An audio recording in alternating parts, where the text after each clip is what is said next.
Aisha Kidwai, who is going to speak on reviewing partition, reclaiming lost ground, a critical recovery of Mridula Sarabhai, and the recovery of abducted women. Some of our students, quite a few of our history students, are trying to work on this. Of course, she was different saying that she is a non-history voice. I think most of the people who have written on this have actually been non-history people, and many of them from the literature stream. So I think Aisha perfectly fits the bill, and I request Professor Aisha Kidwai to go ahead with the lecture. Aisha. Thank you, Vijaya, and thank you all for turning out in far than larger numbers that I expected. As I said, I'm not an historian, and that remains my eternal shame that I'm not. But what I do is I am involved in the Indian women's movement, and so the perspective that I would like to bring in this talk is to look back at what we have learned in the last 30 years of feminist and non-historian scholarship, if you want, on about the abducted women period, as I will call it. And I would make a case that there is, while much of what has been said is absolutely correct, that the patriarchal ideologies that were involved in recovery ultimately triumphed. But my concern here is to look at the writings, the popular writings of Mridula Sarabhai in the newspapers, in particular in 1947-48, and to recover her, if you want, as a woman stuck in the middle. And the reason why I do it is because I think that today in India we live in sort of historic extended movement for the women's movement, where since December 2012, a woman's right to not only security but sexual autonomy, bodily integrity, and the freedom to present herself rather than being represented in both public and private spheres has been sloganeered and demonstrated about on the streets of Delhi. Particularly thousands of young people spilled out onto the streets, both in Delhi and actually across India, to protest the brutal gang rape of the 23-year-old woman moving bus in Delhi. Okay. So many years after partition, we are now, perhaps this was the biggest movement that we've seen, where the demands were not only phrased in terms of security and in terms and against crime and sexual violence, but also in terms of India's rape culture.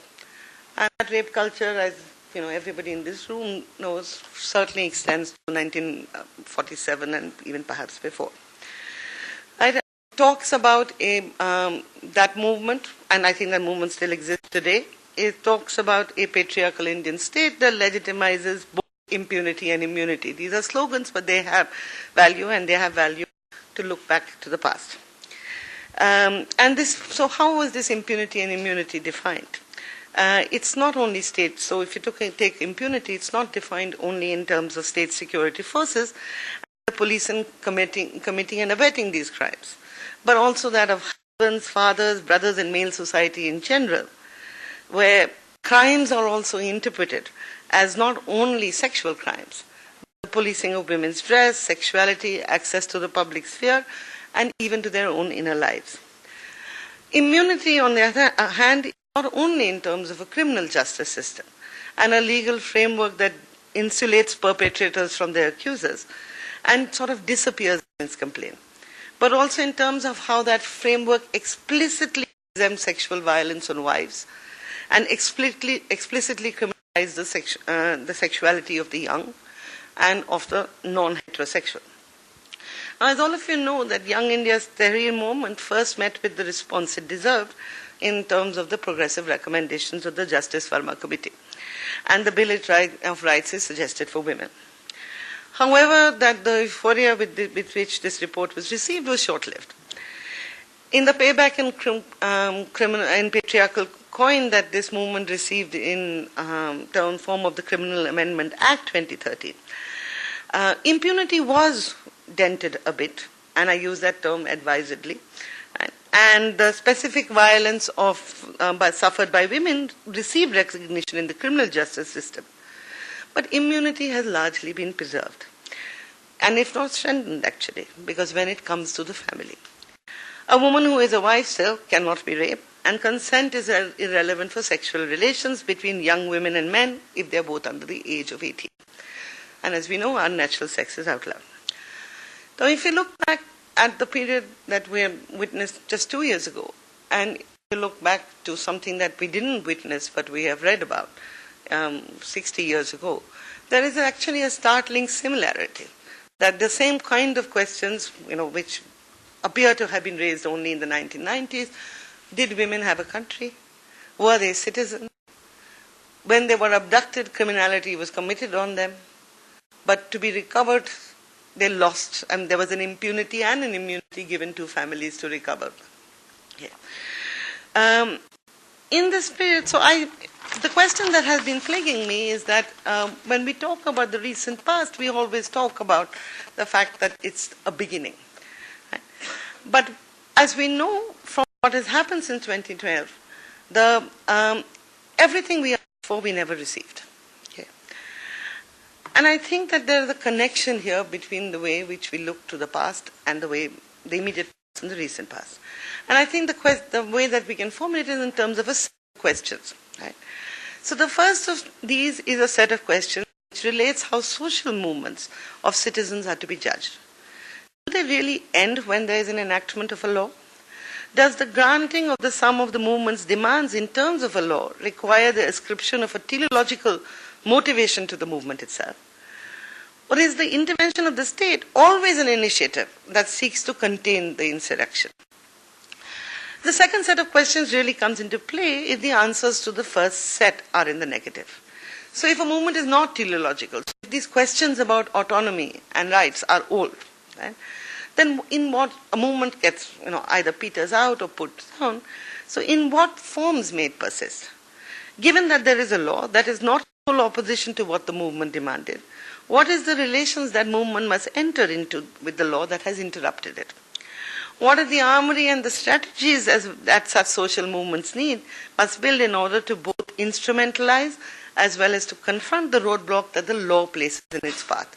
I think these were the questions that were applicable to the 1947-48 movement as they are applicable together. Okay. So whether we consider the anti-rape culture agitations of the very recent past, or all the way back to Mridula Sarabhai and her ragtag bunch of women activists or social workers as they were called, these questions offer what I think may be a new way in which popular histories of social movements may be written. If we do not evaluate movements in terms of the outcomes that they win from the family and the state, but in terms of the persistence of the questions they raise initially and refine subsequently through different political periods, perhaps we shall be able to sketch longer and deeper histories and futures of movements that we encounter.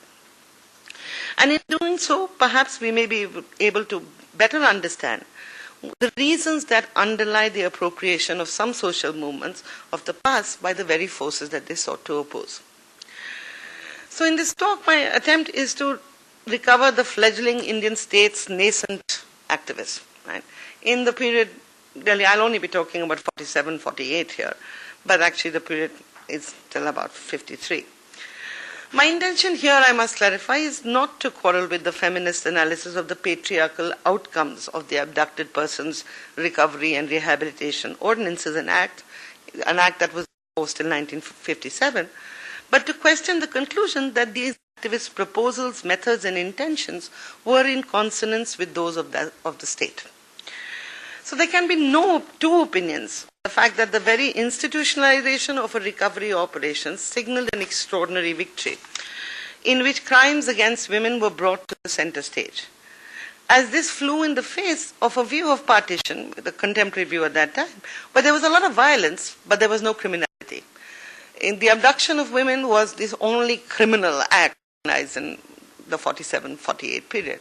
Murder, loot, and were not prosecuted. However, this victory, I will say, was short-lived. And as the work in the last 2 decades by non-historians, as Vijay points out, recovery operations were translated into forcible repatriation without rehabilitation and served a patriarchal ideology that bound national and community honor to women's bodies and control of their sexuality. Women were, in the words of Menon and Bhasin, talking about Indian women, abducted as Hindus, converted and married as Muslims, recovered as Hindus, but required to relinquish their children because they were born of Muslim fathers, and disowned as unpure and ineligible for marriage within their erstwhile family and community. So the women's identities, they argue, were in a continuous state of destruction and reconstruction, making of them permanent refugees. My reinterrogation of this whole period is not to quarrel with this big, larger picture, but a much smaller one. The question that I want to ask is, was there an identity of intentions on the part of the state and the social workers? So were they motivated by the same impulse? And I'm going to dispute that, which I think is, that position is an underlying position which sees the social workers as, well-behaved minions of the state running around and recovering women in service of the great patriarchalism. So in effect, what I'm going to argue against is best represented in Meena Das's words, right? So where she considers the recovery operations to be, and I quote, an alliance between the state and social work as a profession, which silences the voice of victims by application of the best interest doctrine. This voice is silenced by an abstract concern for justice, the punishment of the guilty, and the protection of the honor of the nation. This concern, lucidly articulated within the Constituent Assembly, as well as outside the Assembly by national leaders, comprises a discourse of heroic and flatulent nationalism, which takes no cognizance of the feelings of the women themselves. I will re-examine whether this was the intention of the social workers, and I'm actually going to argue against it. What I do is look at the newspaper writings of Mridula Sarabhai, and as far as I know that she wrote prolifically in the period in 1948-49, and as far as I'm aware, they have never actually been studied. And I'm going to argue that there was no such alliance, and that in fact social workers were always on a collision course with the social mores, the political class, police and administration by April 1948. So as I said, my chief protagonist is going to be here, Mridula Sarabhai, but Anis Kidwai, whom I have translated, will also make a brief appearance. Okay. In fact, what Mridula Sarabhai argues through this series of newspaper writings is that the opposition to the recovery of abducted women itself represents an alliance of those very forces against the citizenship rights of women. And along the way in this exploration, though I will not find them, I think that many of the same questions that we ask today about consent, about informed choice, about agency that we have been asking in the last 12 or 14 months, those actually present themselves to us again. So perhaps I don't need to do this, but let's explore a very brief synopsis of the history of the recovery operation. So on 6 December 1947, thanks really solely to the exertions of Mridula Sarabhai, the first Inter-Dominion Conference in Lahore, India and Pakistan jointly decided to mount a recovery operation through a contingent of female social workers assisted by the local police. An ordinance called the Abducted Persons Recovery and Restoration Ordinance was promulgated on January 31, 1949, and this was subsequently replaced by an Act of December 1949. And the Act adopted a more comprehensive definition of what the term abducted than the one that was already in the Indian Penal Code, provided for the setting up of an Indo-Pak tribunal to decide the disputed cases of abducted women, and institutionalized camps where recovered persons were to stay. This is a photograph that, it's an amusing story, but I could tell it forever. I got from the photo archives, and this is a photograph of the women in the camps. Now, I think it's important for us to look at these people because they are children. There is no study about the average age of the abducted women, but these are the women who were abducted. They were recovered and brought to Lahore. Here's another.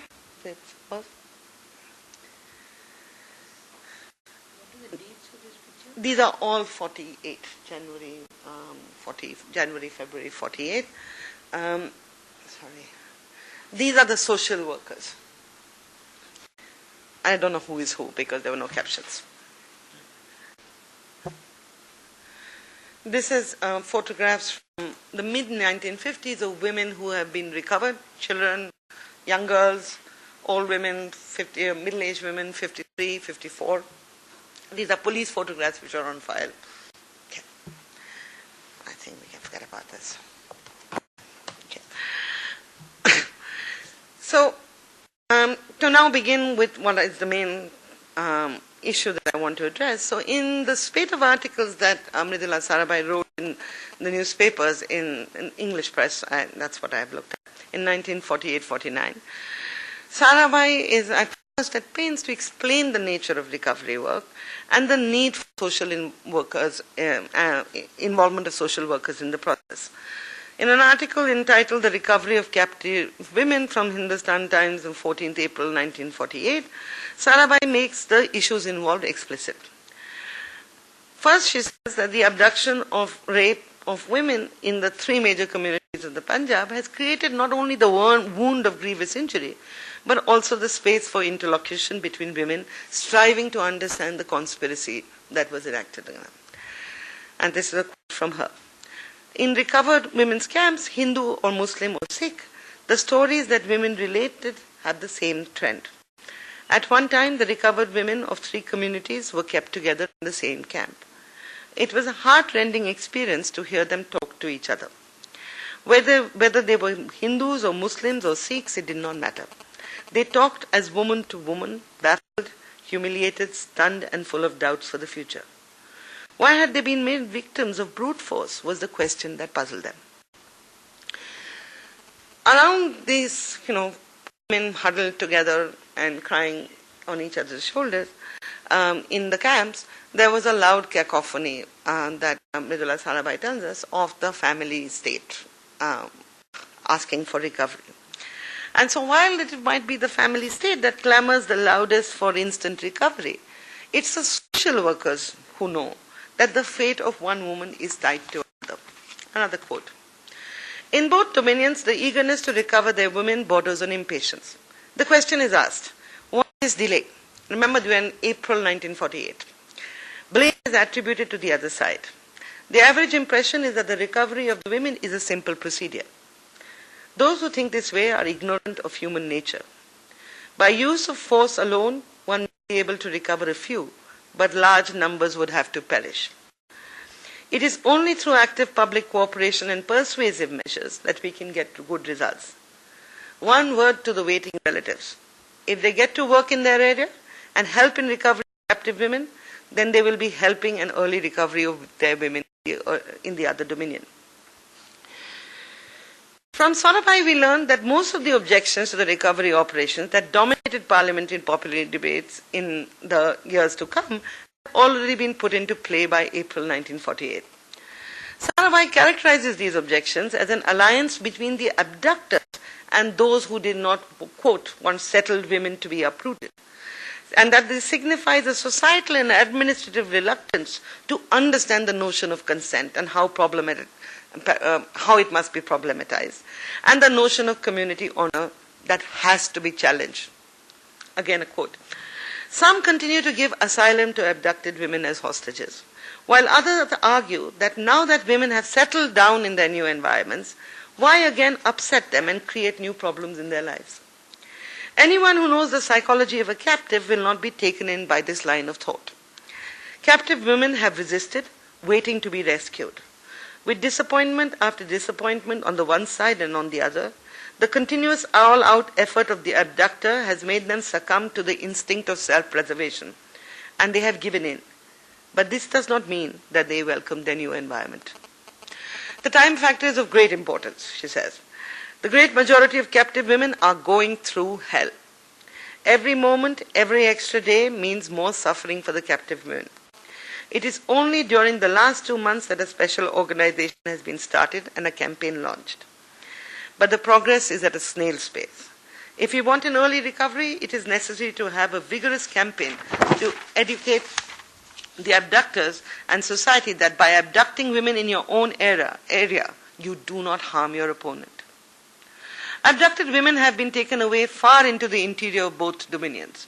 It is not possible to trace them only through government machinery. the nationals of India and Pakistan have to be alert and report to the highest authority in their districts the presence of abducted women in this area. So in these passages, what Sarabhai is saying is that abducted women have not settled down, that they are waiting.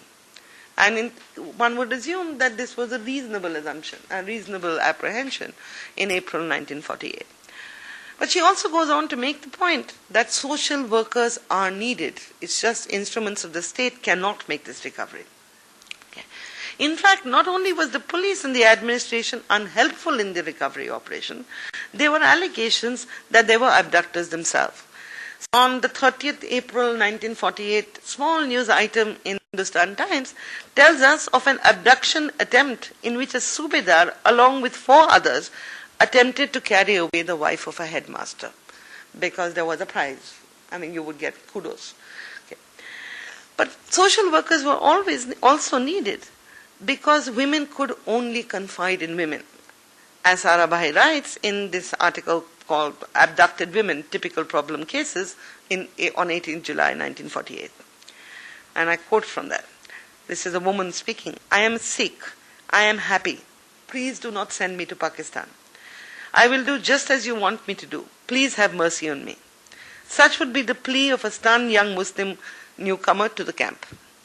There was no meaning with arguing with her at that stage, Sarabhai says. She had to be made to feel at home and given time to gather herself. Then the second stage. She would want to know why she was recovered. The third would be a query about conditions in Pakistan. What are they like? Were her relatives alive? Would they take her back? Had anyone made inquiries about her? And finally, by the evening, she would be so eager to go back that her impatience would not brook even a few minutes' delay. But then fear of what would happen to her would make her nervous. She would go to Pakistan provided I went with her. Only women social workers, Sarabhai argues, were motivated enough to challenge the honor-shame nexus that ruled and continues to rule South Asian women's lives, and the ways in which the instruments of the state legitimize this. So Sarabhai now talks in this article of the role of the abductors. Quote, as the days went by and the possessors of women came to know of the method of recovery, they changed their tactics. They knew that women could not be kept back by force.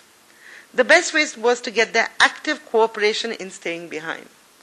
They knew all about feminine psychology and exploited the women's fear complex and their conservatism.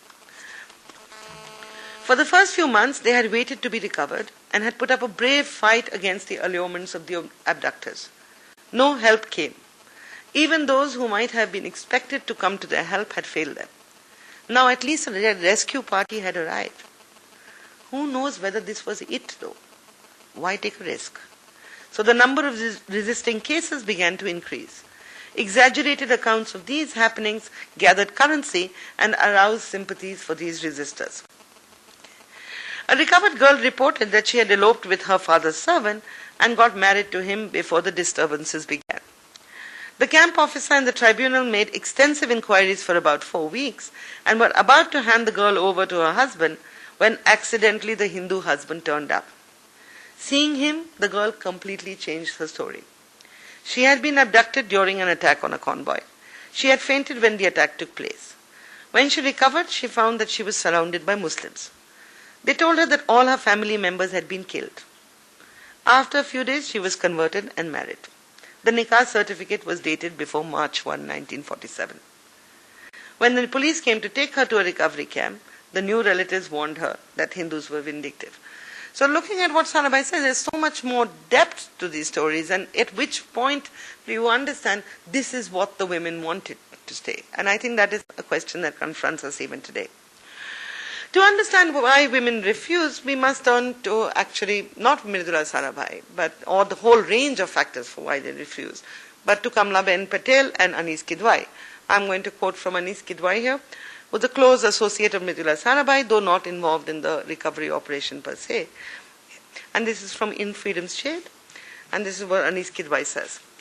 As recovery work went on, the greatest difficulty was not to facilitate acceptance. Instead, we found that most abducted girls didn't want to return. Muslims seethed at these refusals, young men flushing at this ignominious disgrace of their community's honor. Readers cannot comprehend what I, as a woman, suffered when these things were said. I would try to explain, try to understand their psychological state, try to see why they refused to return, but the ranting and raving would continue. Finally, I had to inquire about the reasons for refusal myself. The most common type was the fine and sensible girl most eager to flee her captors. These girls' minds were alive to the dire situation they were trapped in, and they spent every moment planning an escape. They wrote letters to their dear ones seeking rescue, even when they had no idea where they were being held. In their hearts, love for kin, faith, and dignity reigned supreme. But put these ones aside and consider, if you will, the others. Take the young woman who had spent all her life behind the parda, never seeing the face of any other man besides her brother or father. Today, this girl loathed herself as a wanton, who had expended her dignity by being with strange men for months. This girl was being offered a return home, and she wondered whether her parents, husband, and society would own her again. A deep sense of misgiving and a fear of rejection would drive her to refuse the offer. And there were also some married women who believed their honorable husbands to be their companions until death rendered them asunder. They wondered how they could, tainted by infidelity and scandal as they were, ever face men as proud as them. Would their gazes ever invest in them the same respect as before? These feelings would shackle their feet, and they would say, "What was written as our fate has come to pass. Leave us where we are to live out the rest of our lives." There were also some girls whose eyes were opened in homes of great poverty, who had never eaten a full meal or clothed their bodies in anything but rags. But now they were in the keep of such generous men who brought them silken shalwars and dupattas, introduced them to the delectable taste of hot coffee and cold ice cream, took them to see 2 shows at the movies in a single day. Why would such a girl want to leave such fine men to return to her amma and abba, to a life of rags and scraps to conceal her burgeoning youth, to days of toil in the field under sun hot enough to melt her brain? And even if she were to do it, even if she were to leave this splendid man so handsome in his uniform, all the romance that her own life had in store for her was a mud-spattered, uncouth rustic clutching the staff hoisted on his shoulder for a husband. She wanted to escape this terrible past and that frightening future. She wanted to be happy in the present that was hers. And for all women, there was another reason for refusal. How was she to know whether her self-professed rescuer was friend or foe? What if the rescuers were also traffickers? Until now, whichever strange man had taken her had sold her. The fact that the rescuer wore a police uniform was no guarantee either. And even if it were not for a uniform, but an ornamental pagdi with a shining tassel, how could she trust that he was what he said, a man sent by her relatives? In almost all cases of rescue, this was the woman's suspicion. So much so that the rescuers would have to forcibly drag her away, and her fears would be allayed only after 2 or 3 days with them. In an article that Mridula Sarabhai actually wrote in 1948, what becomes completely clear is that the biggest problems for the recovery operation were the social workers themselves. Okay. Sarabhai and her colleague, Mrs. Bhag Mehta, were frequently in conflict with the chief liaison officer as well as the district recovery officers appointed to implement recovery operations in Lahore and in Punjab, basically. In the minutes of a meeting of the steering committee for the recovery operation, they stand witness to the inherent conflict between Sarabhai's social workers and the East Punjab Liaison Agency. This is from the minutes. The steering committee requested the CLO to cancel his instructions to the DLOs that women workers were not to go out alone in the districts. If a woman worker desired to go out alone, there should be no restriction on movement. However, if she wants the DLO to accompany her, then it is a matter of mutual adjustment. Similarly, the chief liaison officer considered the social workers to be useless. So, in a communication to the chief secretary, East Punjab government, on 24th April 1948, this is what he writes. 2 women workers are posted at Shekhupura, Sargodha, Miawali, Jhang, Lialpur and Gujarwala. A 3rd woman worker was taken by Mrs. Bhag Mehta when we went to Miawali. She is being for recovery work in Bhakkar Tehsil. As it will be observed from what has been stated, very little work is being done in connection with the recovery of abducted women and girls throughout the West Punjab. These women workers, along with their transport, are therefore being practically wasted. The matter was discussed today in a meeting. It was admitted that in which Bhag Mehta was there, it was admitted that the women workers were at present unable to do any useful work, but it was decided to let them continue.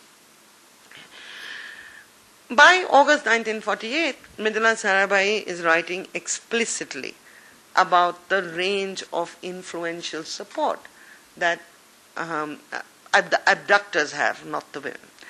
In a very amusing article actually, and very scathing, which is called, she had a 7-part series actually called The Recovery of Abducted Women, Sarabhai presents what she considers to be a typology of those who are arraigned against the operation. So the first is, and I'm not going to read it out, actually I got it from Teen Murti, so I think it will be easy for anybody to read it. There's the village town bully, then there is a white slave dealer, then there are procurers for brothels, then there are communal political organization. There's also a type who claims to be a victim. And this is what such a victim man typically says. We have treated the women shabbily, brutally if you like, but take the practical side. The Pakistan people have taken away our women. If we now give back these other ones we have, how shall we fare? Then there are also, she says, professional go-betweens. And the go-betweens basically make money, so middlemen. And this was typically what a go-between would say. A friend of mine from the frontier writes that he can get your women out provided you pay him handsomely. So they pay, the family pays. And then later the response from this gentleman is, what can I do? We were not successful. Those rascals let us down. Took the money and said that the women were dead. And of course there's also the fanatic. This is a man who says, she is so well versed in our religious books. Here is an entirely voluntary conversion. And finally she says, the humanitarian, who said that he waited and waited but nobody turned up to claim her. And in the end he's had her married off to a good family. Completely unmindful of the fact that the whole episode was in direct violation of the Inter-Dominion Agreement. At the top of Sarabhai's list, however, are the influential protectors who work against the recovery of women, these people are highly placed individuals or someone under their protection. While some of these zamindars, she says, are zamindars, civil, police and military officials and personnel, and the leaders of political parties, they keep these women in their own households. Others have distributed them among their dependents and servants so that in a case of an inquiry, they would not be personally involved. In fact, when the translation came out 2 years ago, 3 years ago, I gave a talk at Teen Murti about the translation.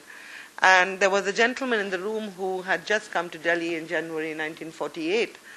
And actually he burst into tears because he's a civil servant, because he's known this fact, the fact I'm about to tell you, for 60 years and never had the chance to say it. His boss in the IAS had an abducted woman in his house. And when the recovery raids came, they forced her to drink a bottle of kerosene. Yeah. So it was these people, Mridula Sarabhai says, that the recovery operation found extremely difficult to tackle. Because while some hide their crime under big political and nationalist theories, others, like the ministers from both sides of the Punjab, have less artifice. Apparently a minister said this. Why don't you give us the women we want? What is the use of sending us low-class women when we've given you a better type? In response to all this, Sarabhai actually, you can feel the scream. Are we women not citizens? Have we no right to expect state protection and aid in adversity? Are not ministers our representatives also? In an angry piece from 10th July 1948, she speaks angrily of the lack for political will for recovery. Members of legislative assemblies are generally believed to represent the people. It is surprising, however, to read the assembly proceedings.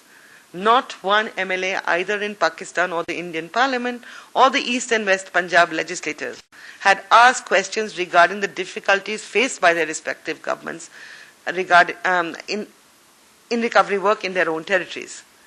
Joining hands in effort to bring out the women from the other side helps one in gaining popularity. It is a political asset. But to get out women from one's own dominion is a struggle against one's own people. It is going against a popular trend and therefore means a temporary setback in popularity. To the voters of India and Pakistan, this tendency, which is to woo the voters, spells danger. Until such time as they develop a real sense of discrimination and strength to face the exploiters, they need legislators that will guide them fearlessly. Okay, I'm going to finish. I think that, I hope that I've convinced you that the story of the social workers is much more complicated than willing minions of the state. But the question that we must ask ourselves now is why did the social workers movement flounder? If it had all the ingredients, and I'm sure that many in this room recognize themselves as in these words, of being in between the state and the abductors, or the people who commit sexual violence. But it would be a very naive and convenient construal if one said, oh, the state did it all. Okay. While it is true that the social workers faced immense opposition from legislative and administrative instruments of the state, and they were often viewed as enemies of the social order, the failure of this movement also lay with its inability to grapple with the nature of the family and the control over women's sexuality. Interestingly, and as has unfortunately frequently happens in historical texts, sometimes the question is posed by the right.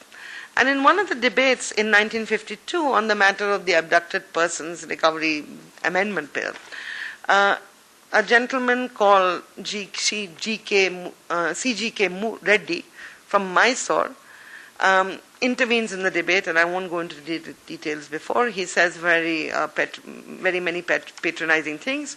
First of all, he says he would have expected that the honorable lady members here should have been able to contribute more than they have.